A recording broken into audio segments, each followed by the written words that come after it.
Welcome to the deep dive. We take a whole stack of sources and pull out the key insights just for you. Mm. Today, we're diving into something maybe a bit unexpected. Agatha Christie's short stories. Yeah, not just the big novels. Exactly.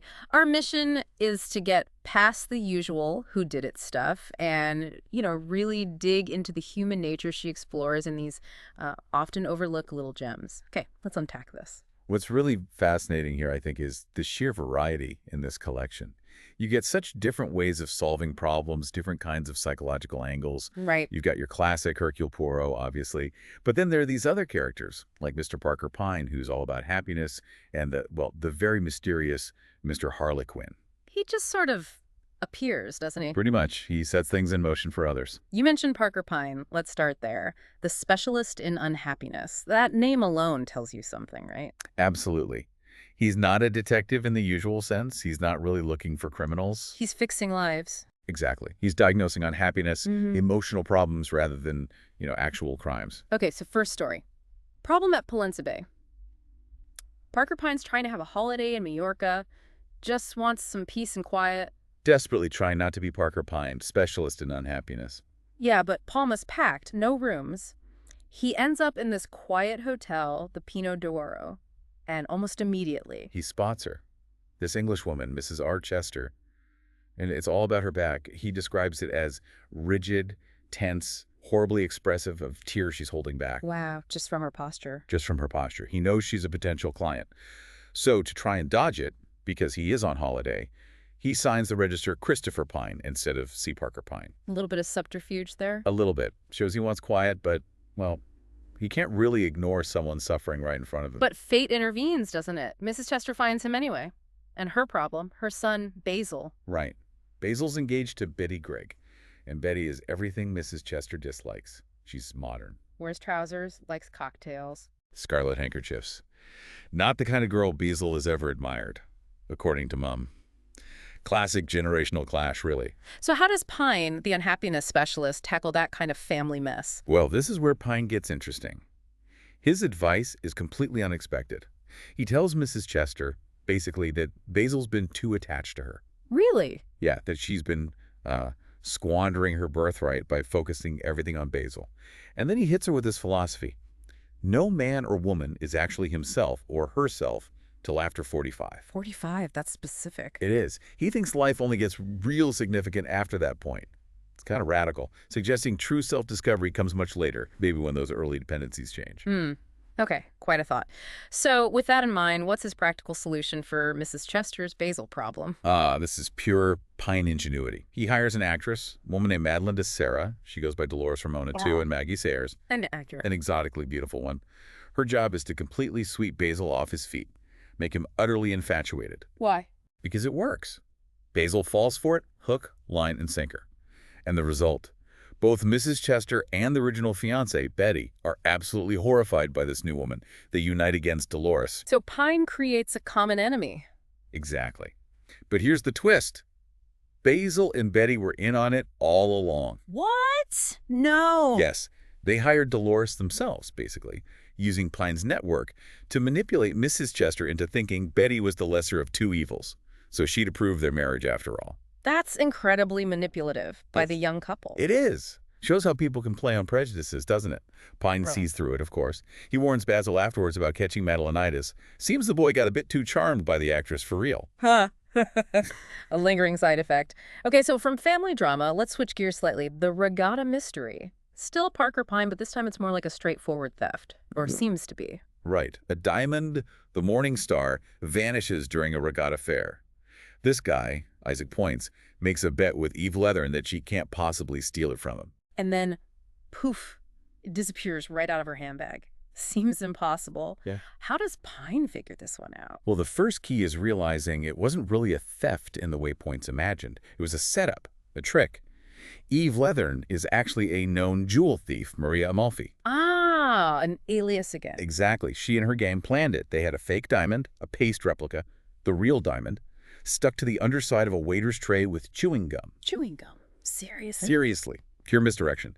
Then Eve accidentally drops the fake one, steps on it, maybe breaks a glass nearby to cause confusion, and hides the paste replica under her shoe. The real one is whisked away on the tray. Very clever. What tipped Pyne off? What detail gave it away? His sharp eyes, as usual. Yeah. He noticed Eard had some plasticine with her. Plasticine. Yeah, which suggests premeditation, right? Not a spur-of-the-moment thing. He makes this great comment. That is the peculiar genius of Maria Amalfi. She is more like a child than any child could possibly be. What does he mean by that? I think it's about how that perceived innocence, that childlike quality, makes her deception even more effective. We underestimate people like that. It plays on our biases. That's a really powerful point. How innocence can be a mask. Okay, let's shift now to the man himself. Hercule Poirot. The little gray cells. Exactly. All about logic, observation. How does his method compare to Pyne's, would you say? It's very different. Pyne often manipulates situations, creates scenarios to fix emotional problems. Poirot observes, meticulously. He gathers facts, tiny details others miss, and pieces together the truth. It's less about emotional engineering, more about factual reconstruction. Let's look at the second gong. Starts with a dinner gong being late, then this sound like a crack of a whip, but people hear it from different places. Right. Harry Dalehouse says it came from the right, Joan Ashby from the left, Geoffrey Keane says straight ahead. Instant confusion. Contradictory perceptions right from the start. Which is classic Christie, setting up that ambiguity. Absolutely. And then Hubert Lytcham-Roche is found dead. Locked study, slumped in a chair, pistol nearby. Looks like suicide. But Poirot... Poirot arrives and dismisses it almost immediately. He says, such a man does not kill himself. No, he may go mad, but he does not kill himself. Mr. Lytcham-Roche did not kill himself. He was killed. Just based on his assessment of the man's character? Precisely. Yeah. It's that deep psychological insight combined with refusing to accept the surface explanation. He knows it doesn't fit. So if it wasn't suicide, how was the scene faked? What clues did Poirot pick up on? It was staged very carefully. The French window lock was loose, so it could be jiggled shut and bolted from outside. There's a broken mirror, a note saying, sorry, all the props for suicide. Right. But Poirot spots the inconsistencies. Tiny, high-heel footprints in the flower bed outside the window. Why are they there if the room was locked from inside? Good point. Then Diana Cleves makes contradictory excuses about picking flowers, Michaelmas daisies, then a late rose trying to explain away the footprints, and also a little grease spot from hair oil she dropped. She's clearly hiding something. But the absolute clincher. The clincher is something Geoffrey Keane does. He stoops and picks something up in the hall later. Tries to pretend it was his matchbox. But it wasn't. No. Poirot realizes it was a tiny silk rosebud that must have fallen from Diana's handbag earlier. And inside that rosebud... Let me guess. The bullet. The bullet. Keane had picked it up to hide it. It's an incredible piece of observation, finding the truth hidden in such a small, seemingly decorative object. Amazing. Truth hiding in plain sight again. So why all this elaborate staging? What was the motive? Money, primarily. Geoffrey Keane, the secretary, was embezzling. Lytcham-Roche had found out, or was about to, and had actually summoned Poirot to investigate Keane. Ah, so Poirot was already on his way. He was. And Diana Cleves. She was involved, but her motive was romantic. She was flirting with Keane to distract him, to draw attention away from Captain Marshall, the man she really loved and wanted to marry, even though her adopted father, Lytcham-Roche, disapproved. So it's a web of financial crime and romantic deception. Exactly. What Poirot does so brilliantly is cut through all that. He shows how easily evidence can be planted, how our assumptions can mislead us. He forces us to question what seems obvious. Can you walk us through how he figured out the timing of it all? Yes, the timing is key. Poirot figures Keane killed Lytcham-Roche much earlier, around 7 p.m., right when the first gong should have sounded. Okay. Then he staged the suicide scene, locked the window from outside, carefully smoothed his footprints. But he needed an alibi for the time the shot was heard. The second sound, the whip crack. Right. Which wasn't the murder shot. That happened later, at 8:12 p.m., when Keane was in the drawing room with everyone else, a perfect alibi. He fired a second shot using a different gun, a service revolver fitted with a silencer. The silencer explains the muffled crack sound. Precisely. He fired it, probably out the window or somewhere inconspicuous, then ditched the silenced revolver in the bushes. The bullet from that shot was the one Keane later retrieved in the hall, hidden in the rosebud. And the break and mirror? Just Yeah. Collateral damage? Just carelessness during the staging. Bad luck for Keane, maybe, but Poirot saw it wasn't some omen, just another piece of the faked scene. It really highlights how meticulous Poirot is in reconstructing the how as much as the who. Incredible deduction. Okay, from Poirot's pure logic, let's shift to something completely different, more atmospheric. Mr. Satterthwaite and Mr. Harley Quin. Ah, yes. A very unique pairing. Satterthwaite sees himself as just an onlooker at life. Quiet, observant, but passive. Until Quin shows up. Quin is this enigma. He appears, often unexpectedly, says very little, but somehow... He acts as a catalyst. Exactly. He doesn't solve the crime himself, usually. He just seems to prompt Satterthwaite or unlock something within Satterthwaite, allowing him to see the truth that was maybe there all along. It's less about investigation, more about sudden insight, revelation. Right. Like in the Harley Quin tea set. Satterthwaite's car breaks down. He ends up in this village, Kingsbourne Ducey's, finds a Harley Quin cafe. What happens there? He sees a Harley Quin tea set in the china shop window next door. Brightly colored cups. And the colors, the word Harlequin, it just sparks a memory of Mr. Quin. A visual trigger. A visual trigger. And then, almost on cue, Quin appears. Quin appears. Yeah. Described as being in a festoon of colors when the sunlight hits him. He's got his mysterious black dog, Hermes. And he says his usual line, I'm just passing by. I'm just passing by, like he's part of the fabric of events, not controlling them. So Satterthwaite then goes to visit an old friend, Tom Addison, nearby. There's a whole family gathering. Yes, Tom's family, Lily's son Roland, another relative, Beryl Gilead, and her son Timothy, Enid's Horton. There's even a scarecrow the kids name Mr. Harley Barley and sing songs about. It's all quite domestic. Until Beryl Gilead rushes in, flustered. She needs to buy replacement cups for the Harley Quin set because of an unfortunate accident. This seems important. It's the turning point. Especially the details about the tea party setup, Timothy's favorite red cup, and his little meerschaum pipe placed beside it to mark it. Okay, how does Satterthwaite connect these dots? This is where Quin's subtle influence comes in. Satterthwaite suddenly puts things together. He recalls Beryl mentioning, almost sarcastically, that Tom Addison is colorblind, confuses red and green. Then he remembers Quin's parting word to him earlier, daltonism. Colorblindness. Exactly. Daltonism is colorblindness. And Satterthwaite has this horrifying realization. Beryl wants to poison someone, presumably Roland, who stands to inherit Tom's money. But she knows that Timothy, being Lily's son, has inherited colorblindness through her. Roland, Beryl's own son, is not colorblind. Oh my God. So Beryl plans to switch Timothy's favorite red cup, which he identifies by feel, maybe, or just placement next to his pipe, with a poisoned blue cup. She thinks Roland will drink from the blue cup. But because Timothy is colorblind, he wouldn't be able to tell the blue cup from the red one easily, especially if there's similar shades in certain lights. Precisely.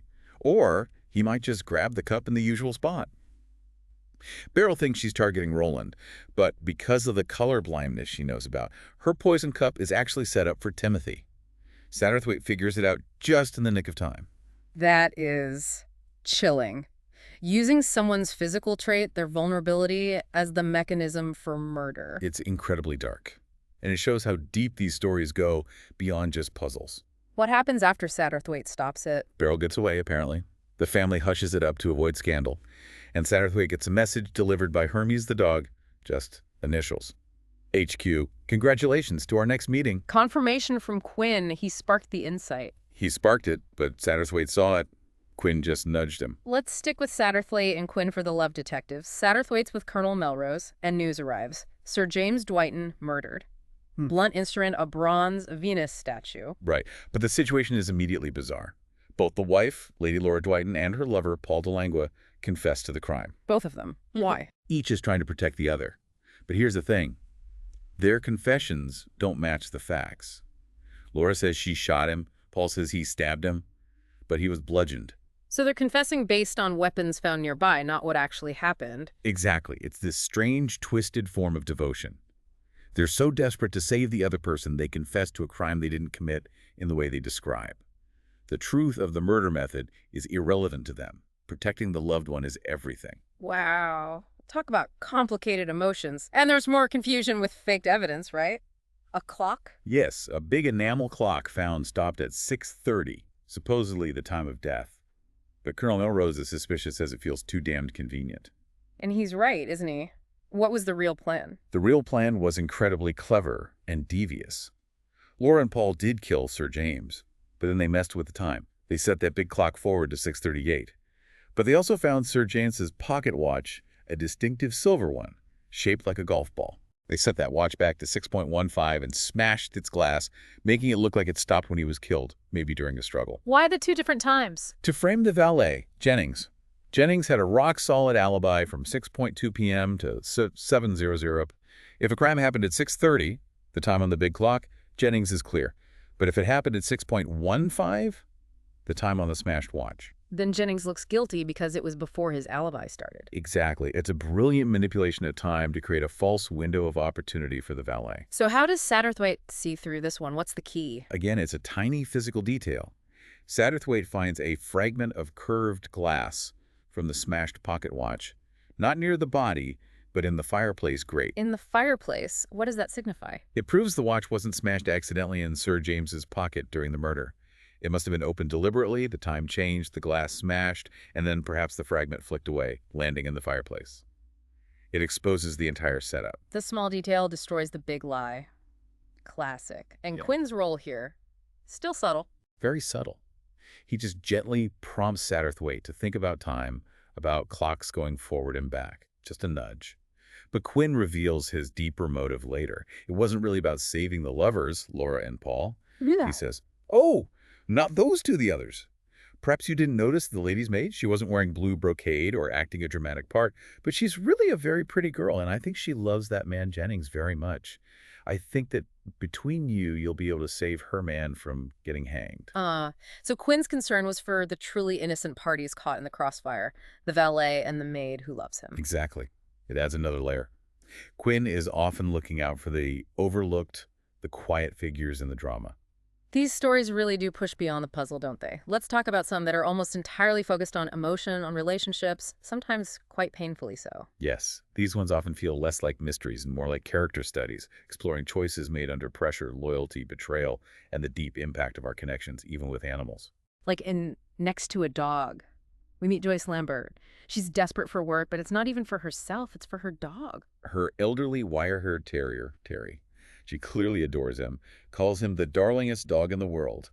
Her entire focus is on keeping him comfortable. But she's struggling financially, which leads her to... A really bleak decision. She gets engaged to Arthur Halliday, a wealthy man she admits she hated. It's purely transactional, a desperate move for security, mainly for Terry's sake. And that detail about the engagement ring. It's chilling, isn't it? She asks for a ruby, specifically the color of blood.